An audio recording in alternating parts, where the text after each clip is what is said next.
Gostaria que vocês, aí onde vocês estiverem, abrissem comigo em 2 Samuel, capítulo 24. Nós vamos estar lendo o capítulo inteiro. E diz assim, 2 Samuel, capítulo 24, aí de Samuel, né? 2 Samuel, e diz assim: tornou a ira do Senhor acender-se contra os israelitas, e ele incitou a Davi contra eles, dizendo: vai, levanta o censo de Israel e de Judá. Disse, pois, o rei a Joabe, comandante do seu exército: percorre todas as tribos de Israel, de Dan até Berseba, e levanta o censo do povo, para que eu saiba o seu número. Então disse Joabe ao rei: ora, multiplique o Senhor teu Deus a este povo 100 vezes mais, e o rei, meu senhor, o veja. Mas por que tem prazer nisto, o rei, meu senhor? Porém, a palavra do rei prevaleceu contra Joabe e contra os chefes do exército. Saiu, pois, Joabe com os chefes do exército da presença do rei a levantar o censo do povo de Israel. Tendo ele passado o Jordão, acamparam-se em Oroer, à direita da cidade, que está no meio do vale de Gade, e foram a Jazer. Daqui foram a Gileade, chegaram até Cádiz, na terra dos heteus, seguiram Adã Jaã e viraram-se para Sidom.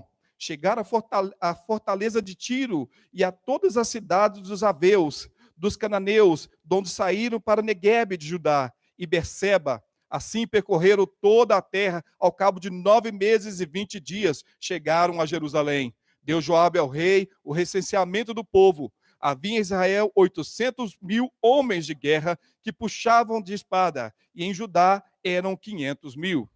Versículo 10. Sentiu Davi bater-lhe o coração, depois de haver recenseado o povo, e disse ao Senhor: muito pequei no que fiz, porém agora, ó Senhor, peço-te que perdoes a iniquidade do teu servo, porque procedi muito loucamente.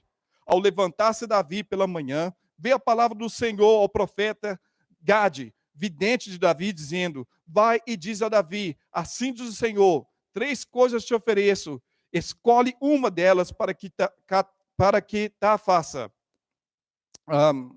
Veio, pois, Gade a Davi e lhe fez saber, dizendo: queres que 7 anos de fome te venha à sua terra, ou que por 3 meses fuja diante dos teus inimigos e eles te persigam? Ou que por 3 dias haja peste na sua terra? Delibera agora e vê que resposta hei de dar ao que me enviou. Então disse Davi a Gade: estou em grande angústia, porém caiamos nas mãos do Senhor, porque muitas são as misericórdias, mas nas mãos dos homens não caia eu. Então enviou o Senhor a peste em Israel, desde a manhã até o tempo que determinou, e de Dan até Berseba morreram 70.000 homens do povo. Estendendo, pois, o anjo do Senhor a mão sobre Jerusalém para destruir, arrependeu-se o Senhor do mal e disse ao anjo que fazia destruição entre o povo: basta, retira a mão. O anjo estava junto à eira de Araúna, o Jebuseu. Vendo Davi ao anjo que feria o povo, falou ao Senhor e disse: eu é que pequei, eu é que procedi perversamente, porém essas ovelhas, que fizeram? Seja, pois, a tua mão contra mim e contra a casa de meu pai. Naquele mesmo dia, veio Gade ter com Davi e lhe disse: sobe, levanta ao Senhor um altar na eira de Araúna, o Jebuseu. Davi subiu, segundo a palavra de Gade, como o Senhor lhe havia ordenado. Olhou Araúna do alto, e vendo que vinha para ele o rei e os seus homens, saiu e se inclinou diante do rei, com o rosto em terra. Perguntou: por que vem o rei, meu senhor, ao seu servo? Respondeu Davi: para comprar de ti esta eira, a fim de edificar nela um altar ao Senhor, para que cesse a praga de sobre o povo. Então disse Araúna a Davi: tome e ofereça ao rei, meu senhor, os bois para os holocaustos, e os trilhos e as eipiragem dos bois para a lenha. Tudo isso ao rei Araúna ofereceu ao rei, e ajuntou: que o Senhor teu Deus te seja propício.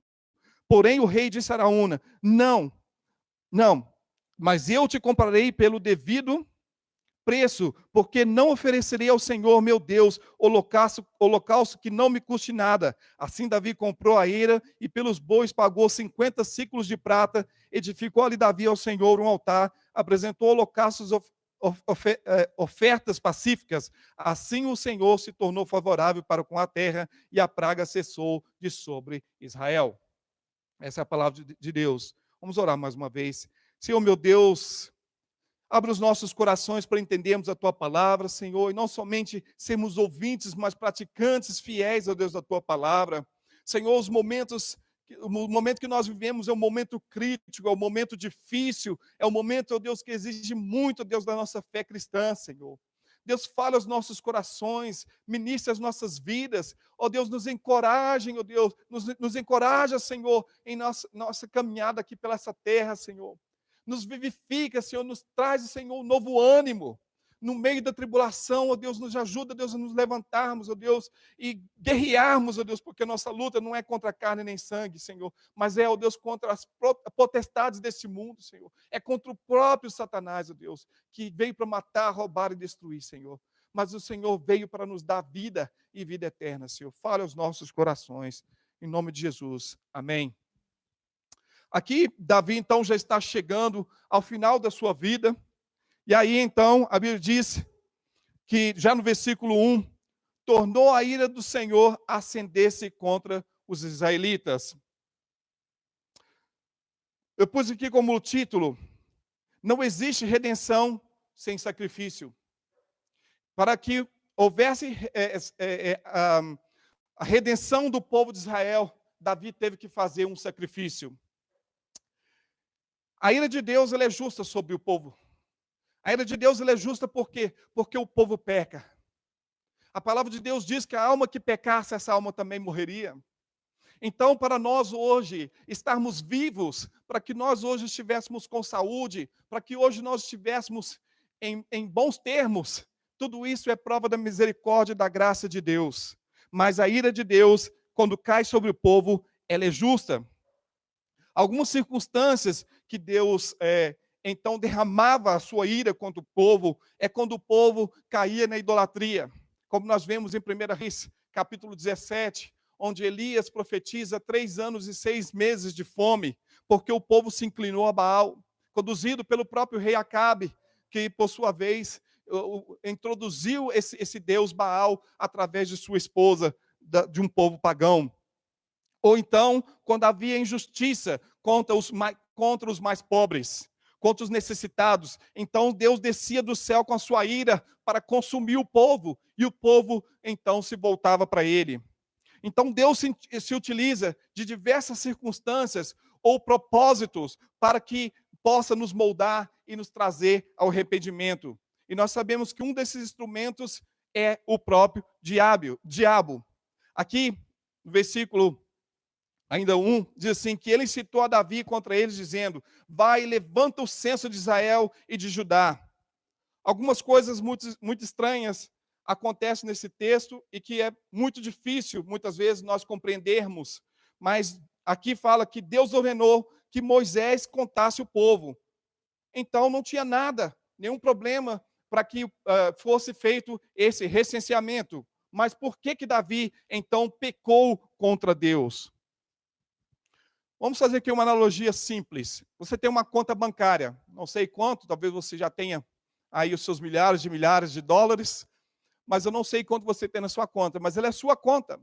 Ninguém pode acessar a sua conta sem que você permita essa pessoa acessar a sua conta. Até mesmo os políticos, para que seja acessada a conta desses políticos, é necessário uma aprovação judicial para que o tal seja feita. Então, a conta pertence a você e mais ninguém. Só você tem essa autorização.